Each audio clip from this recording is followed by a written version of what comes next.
materi ini sebenarnya lahir dari peristiwa di lapangan. Jadi bukan dari teori, tapi ini dari kejadian-kejadian yang terjadi di lapangan. Nah, dari inputan dari beberapa kalian yang bercerita tentang kendala di lapangan ketika memuridkan. Nah, dari situlah lahirlah pelajaran ini. Nah, itu sebabnya saya beri judul kronologis pemuridan. Nah, mengapa pelajaran ini jadi penting buat kita? Lihat dulu ini, oke? Bukankah ini masalah kita? Bahwa mengapa niat atau kerinduan memuridkan ternyata tidak membuat kita berhasil memuridkan? Coba setuju nggak ini? Renungkan ini kejadian di lapangan di mana-mana, bahwa ketika kita selalu mendengar berita tentang pemuridan, sebenarnya kalau kita orang Kristen yang benar, orang Kristen yang lahir baru, sebenarnya pasti kok di lubuk hati kita yang terdalam sebenarnya ada kerinduan untuk memuridkan. Makanya pertanyaan ini adalah mengapa niat memuridkan itu tidak membuat kita berhasil memuridkan. Nah, setelah saya merenungkan tantangan-tantangan di lapangan, maka saya memasuk ke titik ini. Kepada siapakah, pertanyaannya, amanat agung itu diberikan? Saya ulang ya, jadi kepada siapakah amanat agung itu diberikan? Jadi ini perlu clear dulu, karena sebenarnya pertanyaan pertama ini pertanyaan yang sangat penting, karena kalau kita nggak memahami pertanyaan ini dan tidak bisa menjawab pertanyaan ini dengan benar, maka nggak mungkin kita bisa maksimal dalam memuridkan. Itu sebabnya pertanyaannya adalah kepada siapakah amanat agung itu diberikan? Nah, coba kita lihat ya. Di Injil Matius pasal 28 ayat 19 sampai ayat yang ke-20, firman Tuhan berkata, karena itu pergilah, jadikanlah semua bangsa muridku, dan baptislah mereka dalam nama Bapa dan Anak dan Roh Kudus, dan ajarlah mereka melakukan segala sesuatu yang telah kuperintahkan kepadamu. Dan ketahuilah, aku menyertai kamu senantiasa sampai kepada akhir zaman. Ini kan bicara tentang amanat agung. Nah, ambil contoh. Satu kali Yesus melepaskan statement ini bahwa Bapa itu mencari penyembah-penyembah yang benar gitu, yang menyembah Bapa dalam roh dan kebenaran. Nah, waktu kita mendengar ayat itu, sebenarnya Yesus lagi ngomong sama siapa? Kalau kita lihat di Injil Yohanes pasal yang keempat, maka sebenarnya statement itu Yesus katakan waktu dia sedang berbicara dengan perempuan Samaria. Jelas ya di sini. Nah, kalau kita berbicara tentang amanat agung, yaitu Matius 28 ayat 19 sampai yang ke-20 ini, sebenarnya perintah ini ditujukan, dilepaskan oleh Yesus kepada siapa? Tentu kalau kalian mengikuti teaching-teaching saya tentang pemuridan, bahwa ada dua kelompok pada zaman Yesus yang mengikuti Yesus. Kelompok pertama orang banyak, dan kelompok kedua adalah murid gitu. Saya sudah membahas perbedaan antara orang banyak dan murid, di mana orang banyak itu sebenarnya cuma hanya mencari Yesus karena untuk keuntungan pribadi, sedangkan murid itu ingin belajar gitu, ingin serupa dengan gurunya. Nah, saya akan masuk ke titik ini. Kepada siapa sebenarnya amanat agung itu diberikan atau dilepaskan? Nah, ayat ini Yesus sedang berbicara kepada siapa? Nah, ternyata ayat ini dilepaskan bukan kepada orang banyak, tetapi ayat ini dilepaskan kepada murid. Nah, sampai di sini, ini poin penting. Mungkin kalian menganggap sepele ini. Tetapi panggilan memuridkan, itu ternyata sebuah misi atau penugasan Tuhan bagi murid-muridnya. Seseorang yang belum murid pasti akan gagal saat mencoba melaksanakannya. Jadi kita perlu clear dulu bahwa kekristenan yang kita anut, agama yang kita anut, sejak dari kecil bahkan kita udah ikut sekolah minggu, remaja, pemuda, sampai dengan hari ini kita jadi anggota jemaat di sebuah gereja yaitu di UCC. Itu sebenarnya tidak otomatis menjamin bahwa kita ini sebenarnya di hadapan Tuhan sudah hidup sebagai murid Kristus. gitu. Seharusnya kita ini murid Kristus, tapi sebenarnya banyak orang percaya yang belum hidup sebagai murid Kristus gitu. Ambil contoh, dari mana kita bisa tahu apa sih yang membedakan antara orang banyak dan murid? Oh, simpel. Satu kali Yesus diikuti oleh orang banyak dan saat itu Tuhan Yesus berkata, barang siapa yang tidak memikul salibnya, tidak menyangkal dirinya dan memikul salibnya setiap hari, maka ia tidak dapat jadi muridku.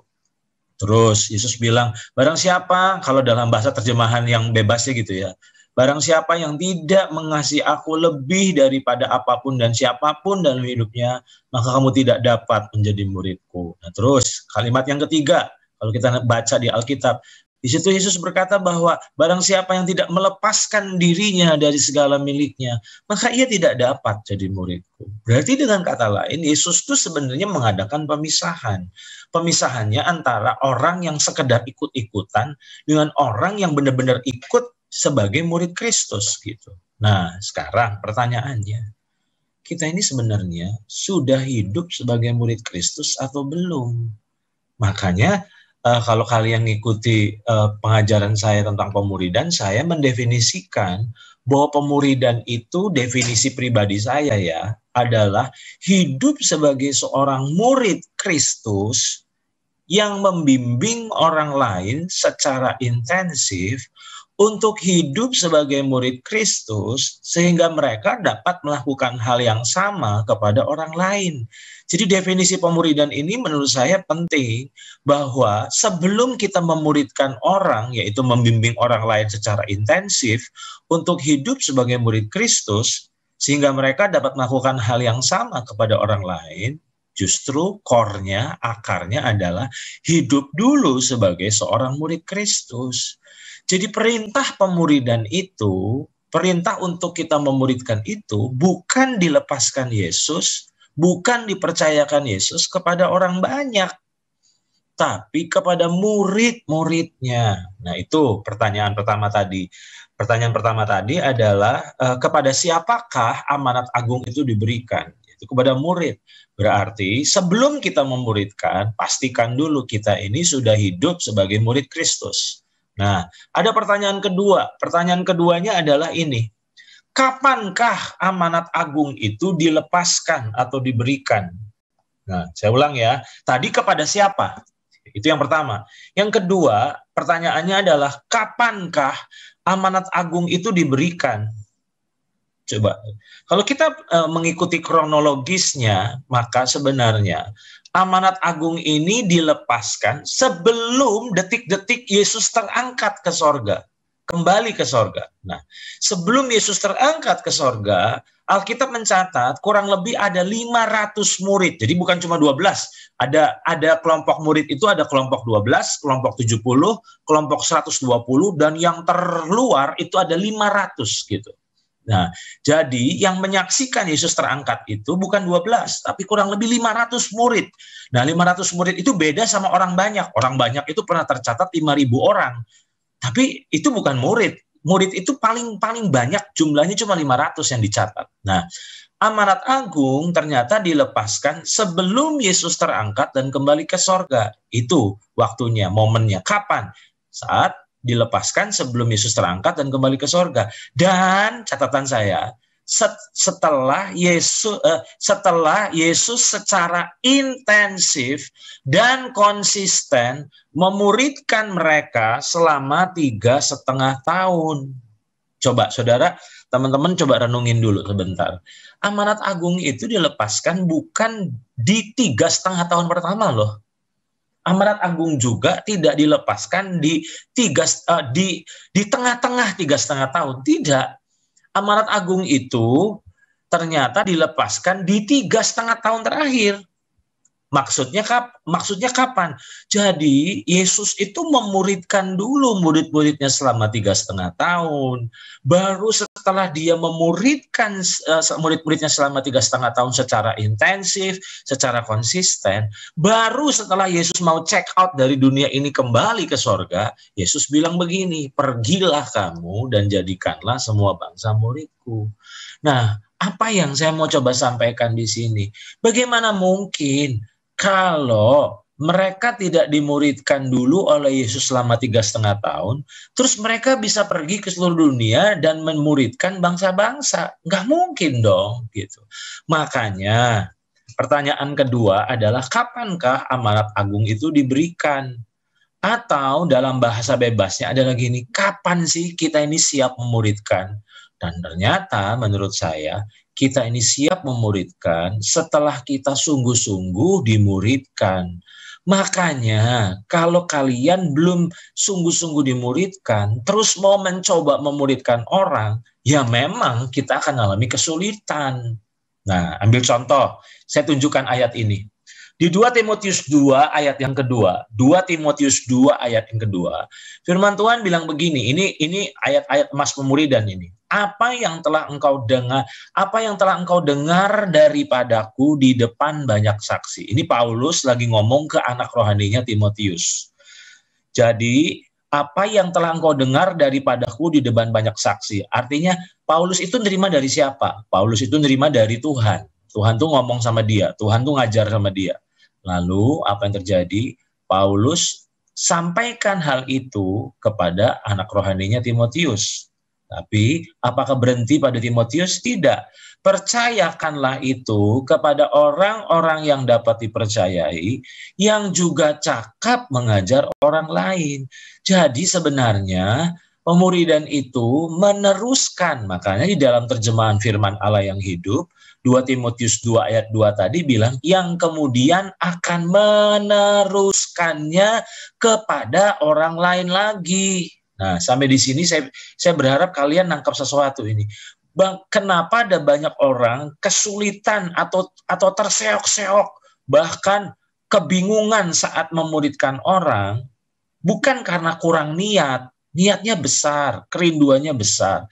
Tapi kenapa kerinduan aja nggak cukup? Karena ternyata keberhasilan kita, kemaksimalan kita dalam memuridkan itu ditentukan apakah kita sungguh-sungguh selama ini sudah dimuridkan.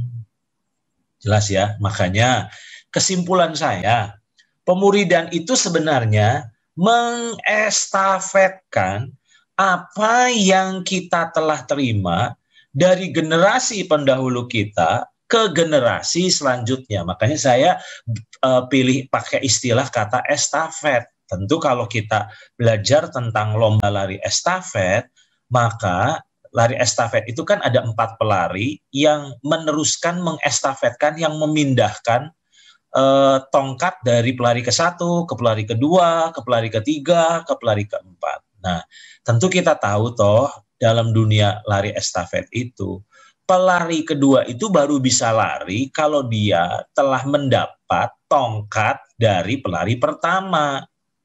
Dan demikian juga pelari ketiga dan pelari keempat. Kalau pelari ketiga itu belum dapat perpindahan tongkat dari pelari kedua, ya dia nggak bisa lari. Dia nggak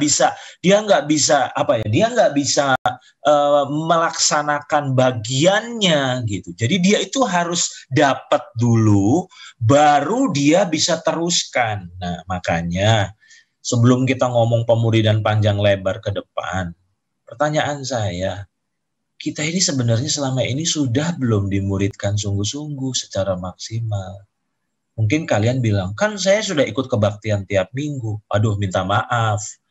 Hadir di kebaktian tiap minggu itu tidak membuat kita sedang dimuridkan.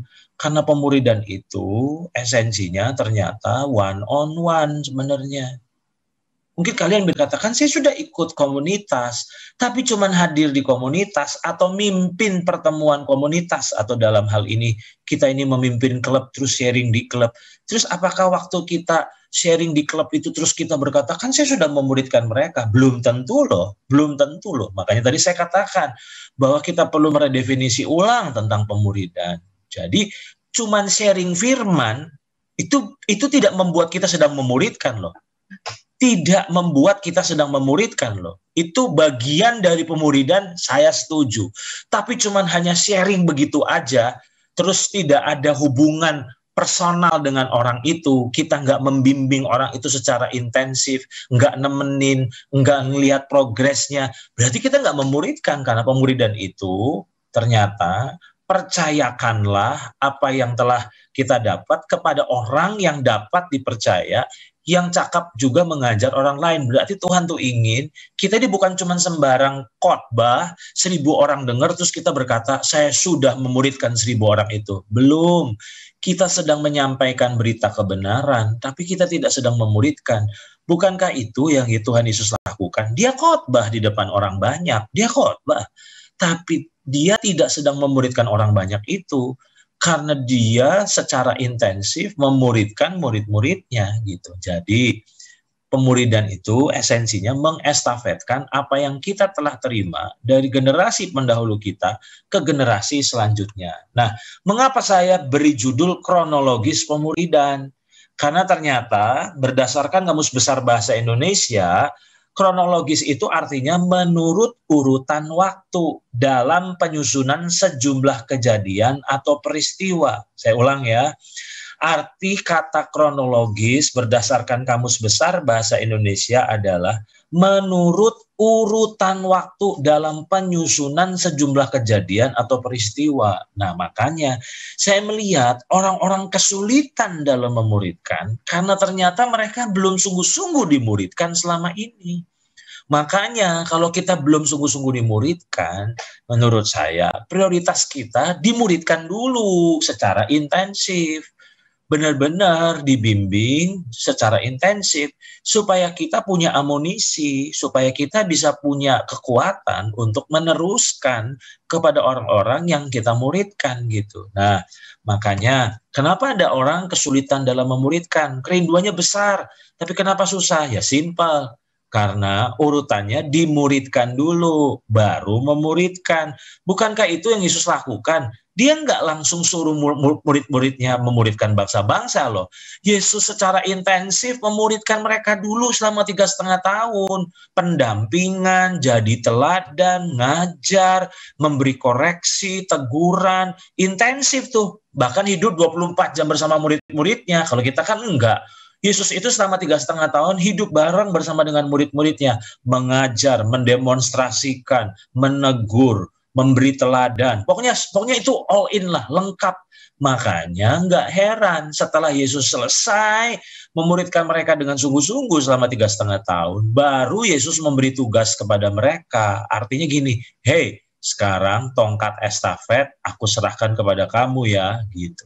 Nah, inilah yang saya pikir kendala di lapangan. Kenapa orang kesulitan dalam memuridkan? Sekarang, waspadai kekacauan urutan. Saya kan pernah ngajar ini toh di UCC.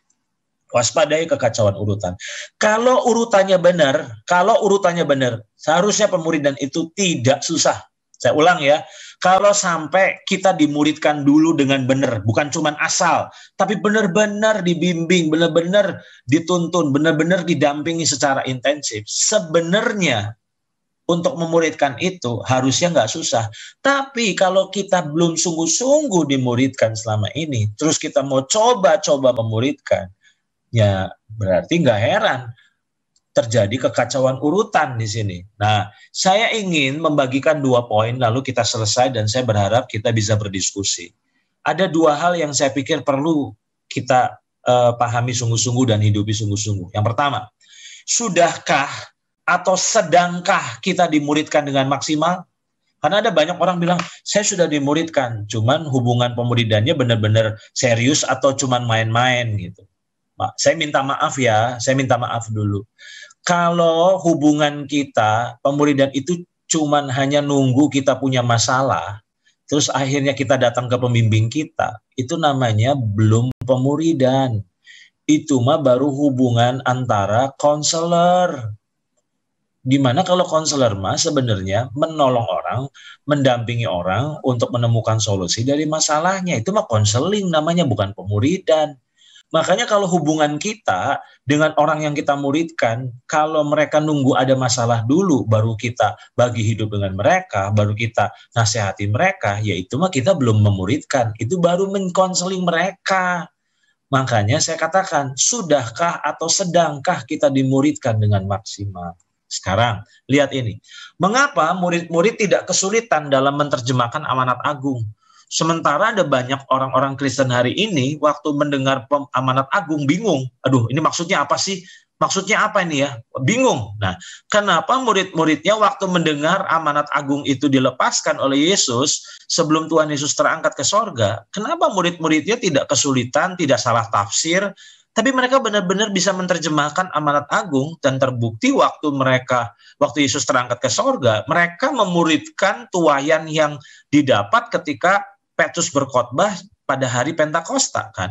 Dan disitulah orang-orang bertobat, ribuan orang bertobat, dan di situ dimuridkan benar-benar. Nah, itu sebabnya mengapa murid-murid tidak kesulitan saat menerjemahkan amanat agung. Simple, karena memang selama 3,5 tahun mereka sudah dimuridkan oleh Yesus. Jadi mereka hanya menduplikasi, mereka hanya meneruskan apa yang Yesus pernah lakukan dalam kehidupan mereka lakukan kepada orang lain. Itulah pemuridan ternyata.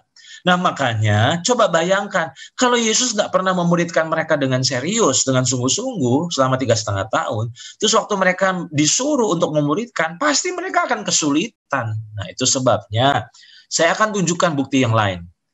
Saya pernah nyampaikan ini tapi saya akan ulang lagi. Ada 2 hamba Tuhan yang meneliti Alkitab.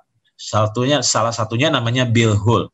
Dia bilang Yesus tuh ternyata menghabiskan waktunya sampai 90% loh untuk bersama dengan murid-muridnya. Jadi dia itu sebenarnya tidak sedang menghabiskan waktunya kepada orang banyak. Enggak. Ya, Yesus menyembuhkan orang banyak. Ya, Yesus mengajar orang banyak lewat perumpamaan. Ya, saya setuju dengan itu. Dia mengadakan mujizat, tolong orang. Tapi itu bukan sebagian besar waktunya. Karena sebagian besar waktunya dia habiskan hanya untuk memuridkan murid-muridnya. 90% loh, saudara. Nah, Dan Spader berkata, Yesus itu mencurahkan hidupnya pada beberapa murid dan mengajar mereka untuk memuridkan. 17 kali kita menemukan Yesus bersama orang banyak waktu kita baca di Perjanjian Baru, khususnya di 4 Injil. Tetapi 46 kali kita melihat dia bersama dengan murid-muridnya. Jadi, Yesus itu tidak tergiur melayani orang banyak. Yesus fokus kepada murid-muridnya. Nah, ini yang kebalikan dengan gereja hari ini. Kita habiskan waktu kita untuk ngurusin orang banyak, tapi kita tidak pernah memuridkan dengan sungguh-sungguh. Padahal kalau Yesus prioritasnya memuridkan murid-muridnya. Baru di sisa-sisa waktu dia ngelayani orang banyak. Tapi prioritasnya justru murid. Nah, inilah yang kebalik dengan gereja hari ini. Di mana gereja hari ini nggak memuridkan kok. Waktu kita habis cuman hanya konselingin orang, cuman hanya besukin orang, kita cuman hanya mengelola kebaktian supaya lebih menarik, gimana supaya puji-pujian tambah heboh, gimana supaya gedung gereja lebih tambah asik, karpetnya bagus. Sorry, saya mesti ngomong nggak enak ini. Terus kita dekor, nggak ada yang salah dengan itu. Tidak ada yang salah, boleh. Tapi justru itu adalah merupakan bukan prioritas.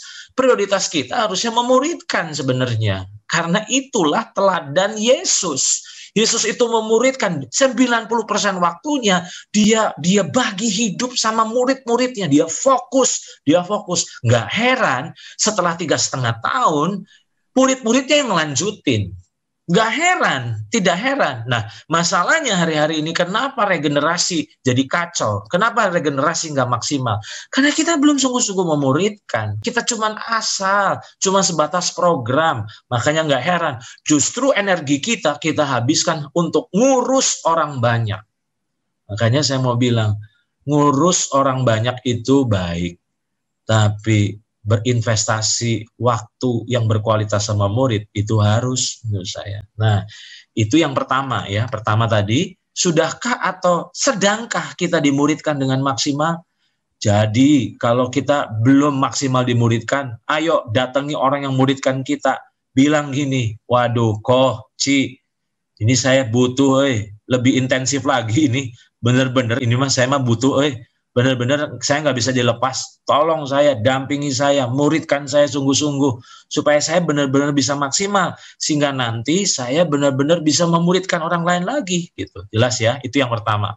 Yang kedua menurut saya adalah gini, sudahkah atau sedangkah kita dimuridkan oleh Roh Kudus? Jadi ada 2 yang saya pikir saya perlu soroti.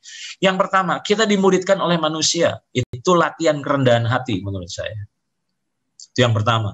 Yang kedua, apakah cukup cuma dimuridkan oleh kakak-kakak rohani, oleh bapak-bapak rohani? Menurut saya tidak bisa. Karena amanat agung itu firman Tuhan bilang, jadikan semua bangsa bukan muridmu, tapi muridku, kunya besar. Berarti sebenarnya kalau toh kita dibimbing sama orang, dimuridkan sama orang, goalnya supaya satu titik kita benar-benar ngalami yang namanya dimuridkan oleh Roh Kudus itu seperti apa. Makanya lihat ini, pemuridan menurut saya itu tidak sama dengan dunia pendidikan. Kenapa? Karena dunia pendidikan itu sebatas area jiwa. Jiwa itu apa sih? Pikiran, perasaan, kehendak. Tapi pemuridan itu nggak melulu cuman hanya mengurus jiwa loh, tapi ini bicara roh. Nah, inilah yang saya pikir seringkali kita lupakan. Jadi nggak cuman hanya sharing, tapi apakah di dalam sharing-sharing kita Roh Kudus terlibat? Apakah ketika kita membagikan itu, apakah kita membagikannya dengan pengurapan? Atau jangan-jangan cuma hanya kekuatan pikiran? Makanya nggak heran, bahasanya gini, kalau apa yang dari otak sampainya ke otak, tapi apa yang dari hati itu akan sampai ke hati orang. Nah makanya hari ini saya melihat bahwa pemuridan sebatas cuma terjebak di area pendidikan rohani memang, tapi apakah sebenarnya orang tersebut mengalami hubungan dengan Roh Kudus? Di mana bukan cuma kita yang ngajar, tapi Roh Kudus juga mulai ngajar. Nah, makanya kalau orang-orang yang kita muridkan cuman baru dengerin suara kita, belum bisa dengerin suara Tuhan, waduh, itu belum siap memuridkan menurut saya. Nah, lihat ini. 1 Yohanes pasal 2 ayat 27, firman Tuhan bilang begini, sebab di dalam diri kamu tetap ada pengurapan yang telah kamu terima daripadanya. Karena itu tidak perlu kamu diajar oleh orang lain. Tetapi sebagaimana pengurapannya mengajar kamu tentang segala sesuatu dan pengajarannya itu benar. Tidak dusta dan sebagaimana ia dahulu telah mengajar kamu, demikianlah hendaknya kamu tetap tinggal di dalam dia. Makanya saya sedih. Kalau ada orang yang saya muridkan, terus suruh sharingnya gini. Dulu Koan bilang begini, Koan bilang begini, Kowing bilang begini. Waduh, kalau omongan dia cuma terus dulu Koan ngomong, waduh, menurut saya itu cilaka. Bukannya saya senang, itu malah saya nangis hati saya. Karena berarti dengan kata lain, dia cuma hanya mendengar dari saya. Padahal Roh Kudus yang ada di dalam hidup mereka juga sebenarnya ingin ngajar. Saya setuju bahwa kita butuh dibimbing untuk kita bisa makin mengenali suara Roh Kudus. Gimana cara Roh Kudus ngajar? Di situ kita butuh dimuridkan, butuh dibimbing. Gimana waktu kita baca firman, kita dapat rema. Gimana waktu kita belajar firman sendiri, baca firman, tiba-tiba Roh Kudus beri pengertian. Nah, itulah yang namanya jadi murid Roh Kudus. Di mana Roh Kudus mulai ngajar. Nah, yang kalau Roh Kudus ngajar itu nggak yang aneh-aneh, simple tapi meaningful. Sesuatu yang ya ampun, kena banget kok tadi pagi Tuhan waktu saya lagi baca ayat ini tiba-tiba ada sesuatu yang disadarkan, ada sesuatu yang dibukakan. Dari situ ya ampun kok saya baru ngerti. Nah, terus saya suka sekali kalau ada orang-orang mulai gini. Tadi kok pas saya lagi mandi siap-siap, tiba-tiba Roh Kudus tuh ngingetin saya sesuatu. Nah, saya mau katakan, berarti dengan kata lain, orang tersebut nggak cuma hanya terkoneksi sama kita, tapi mulai terkoneksi sama Tuhan. Nah, itulah inti pemuridan. Jadi kalau orang-orang yang kita muridkan baru dengar suara kita, baru kenal suara kita, tapi masih asing sama suara Roh Kudus. Saya nggak peduli kalian sudah ngebimbing orang itu puluhan tahun, tapi itu namanya kegagalan menurut saya.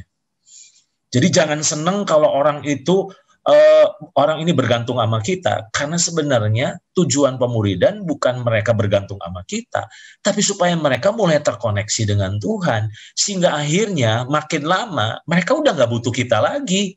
Mereka cuma didampingi, ditemenin sama kita. Karena seringkali bukan berarti terus akhirnya mereka udah nggak butuh kita selamanya, tapi gini, kita mulai mengkonfirmasi. Karena bisa saja orang-orang yang kita muridkan itu salah dengar. Padahal sebenarnya dia bukan dengar suara Roh Kudus, baru dengar suara jiwanya, suara pikirannya, suara dirinya sendiri. Tapi orang ini merasa Roh Kudus yang bicara. Nah, disitulah kita nemenin nih. Oh, ini kayaknya bukan suara Tuhan, nak.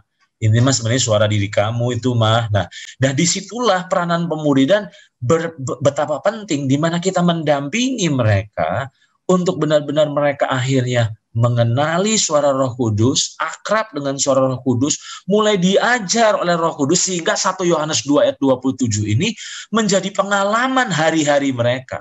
Makanya ya, kalau orang itu udah ngalami 1 Yohanes 2 ayat 27, waduh, nggak butuh lagi buku saat teduh, buku renungan harian, nggak butuh lagi nih. Kalau udah sampai ke titik ini, udah nggak butuh bergantung, baca buku saat teduh, devotion tiap hari, itu nggak butuh. Karena apa? Waktu kita baca ayat, baca satu pasal, tiba-tiba ada satu ayat yang dihidupkan Roh Kudus.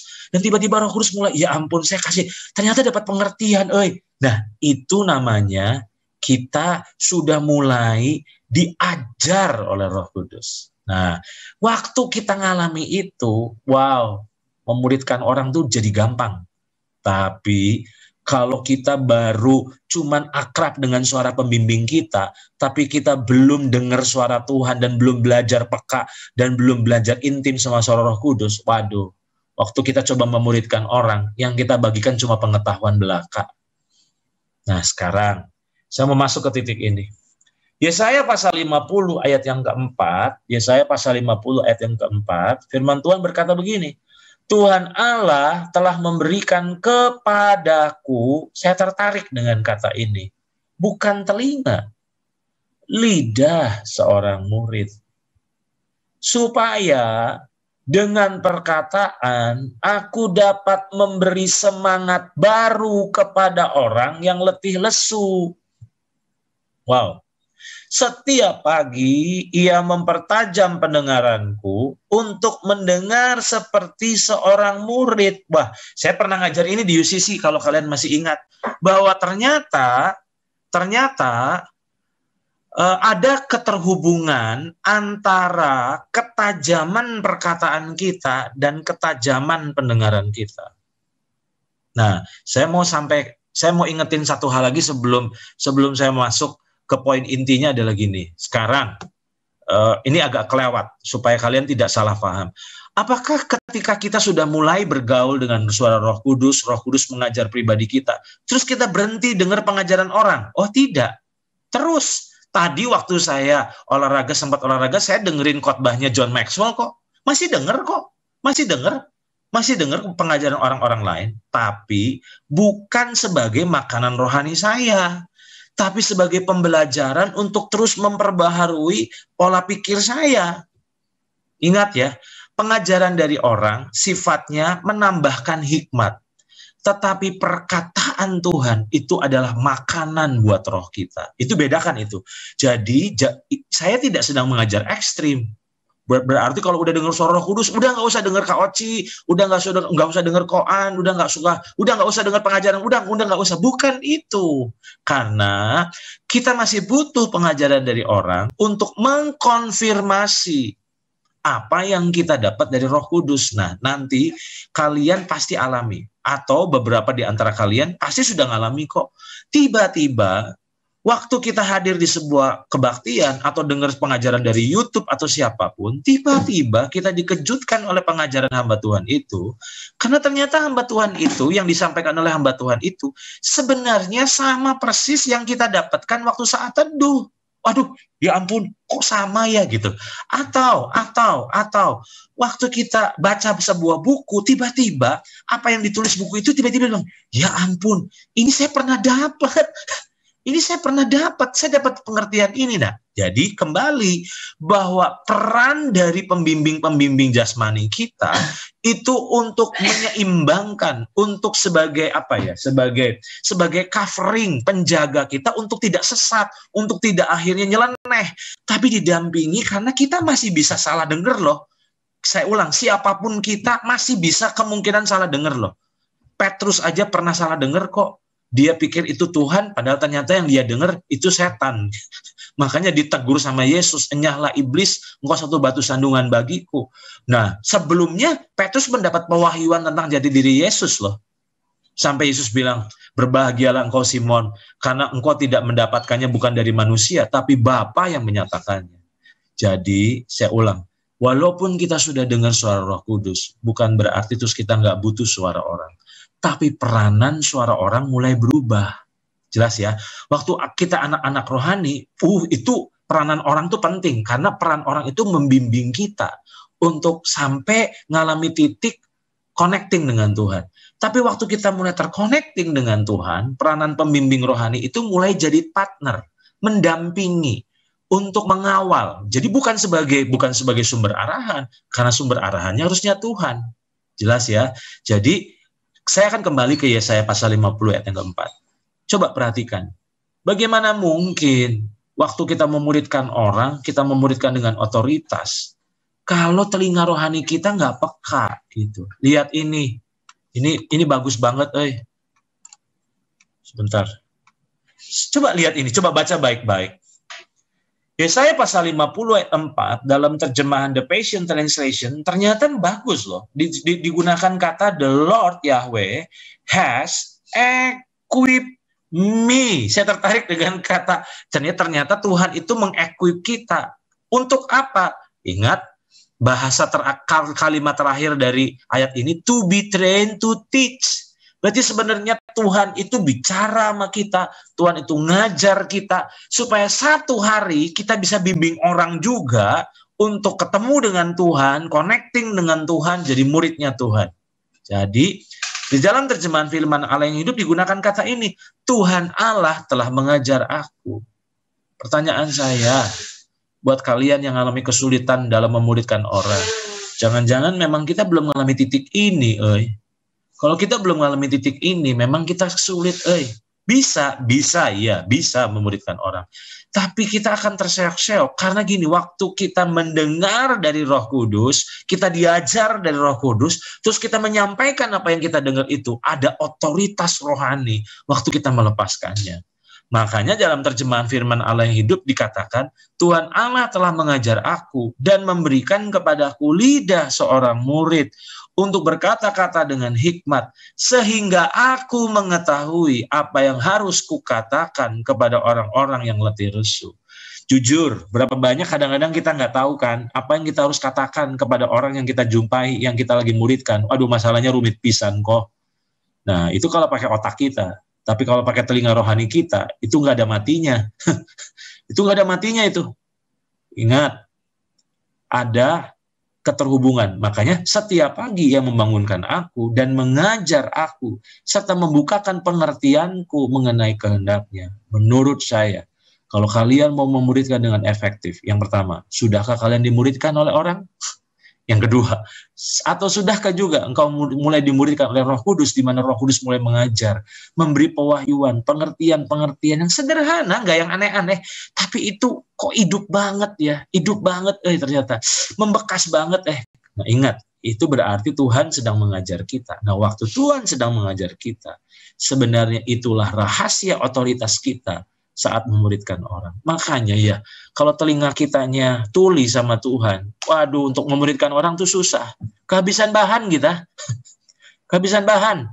Bahannya itu lagi, ngomongnya itu lagi. Karena apa? Karena ternyata itu cuma mengandalkan otak kita.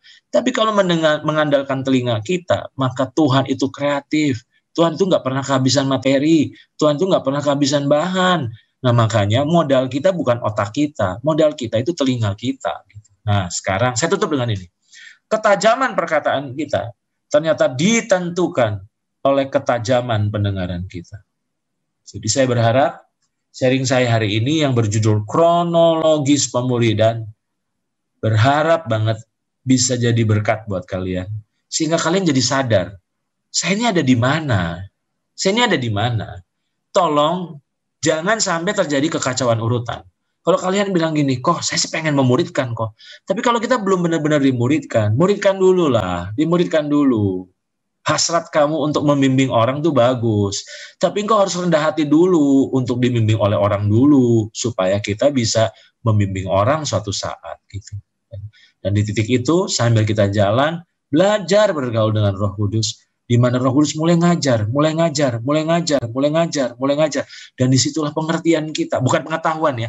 Kalau dari orang itu pengetahuan, tapi kalau Tuhan ngajar itu pewahyuan. Jadi saya berharap sharing saya ini tidak membingungkan. Kalau bingung bertanyalah, karena inilah tujuan forum ini diadakan. Saya selesai, Tuhan berkati, saya serahkan kepada Calvin.